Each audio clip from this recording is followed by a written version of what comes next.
All week long, we are marking a medical milestone. The Academy of Medicine in Cleveland and Northern Ohio is 200 years old. And what better way to honor local physicians than by sharing stories of their incredible contributions? Take, for example, a Cleveland Clinic doctor who helps bring lives into this world.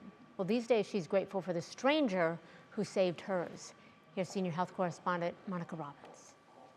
Dr. Francine Cosner knows how precious life can be. The OBGYN has delivered nearly 2,000 babies and experienced joy within her own family.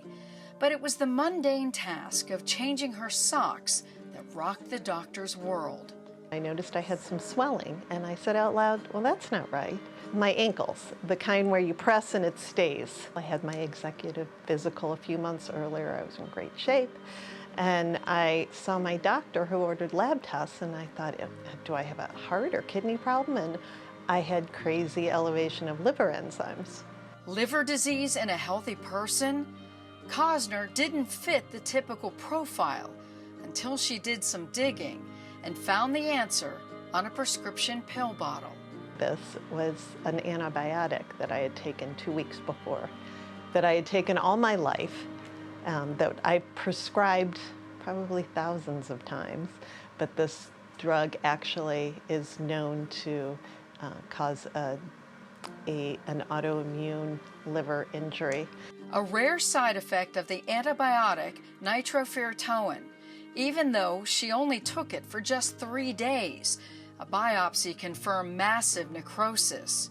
While Cosner hoped her liver would recover, doctors put her on the transplant list. If it recovered, I was going to have a scarred liver that could potentially cause me problems down the line. If it failed completely, I was either going to die or need a transplant. It wasn't easy for this doctor to relinquish control and become a patient at the Cleveland Clinic, home to one of the most respected liver programs in the country. Unable to work, Cosner battled severe fatigue, insomnia, and mental confusion. When symptoms of encephalopathy worsened, she was out of time. My hepatologist had been monitoring me. She had warned us that when it happens, it can be very rapid descent, and that's what happened. The next thing Cosner remembers is waking up in the hospital to learn she was alive because someone donated the gift of life.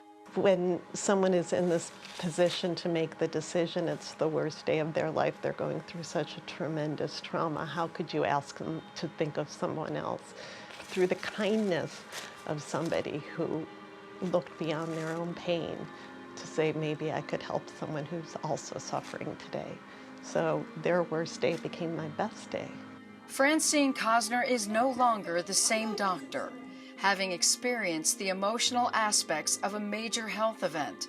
Today, her compassion comes from a raw and personal place. She believes it will help her patients long after they walk out the door. Monica Robbins, 3 News. Wow, wonderful story, Monica. Great job telling it. Towards the end, Monica says that she no longer practices medicine the way she did because she herself has been so close to a life-ending incident. And I imagine that really would have an impact because now suddenly it's become personal and you understand what so many of these families are going through that she's treated. Yeah, once I think you go through something, it changes your perspective on it for the rest of your life. Sure. There's a whole new empathy and understanding of what it is. So we should point out that Dr. Cosner's story it's very timely. April is Donate Life Month. It encourages all of us to register as organ, eye, and tissue donors if we haven't done so already. And it honors the people who've saved lives through the gift of donation.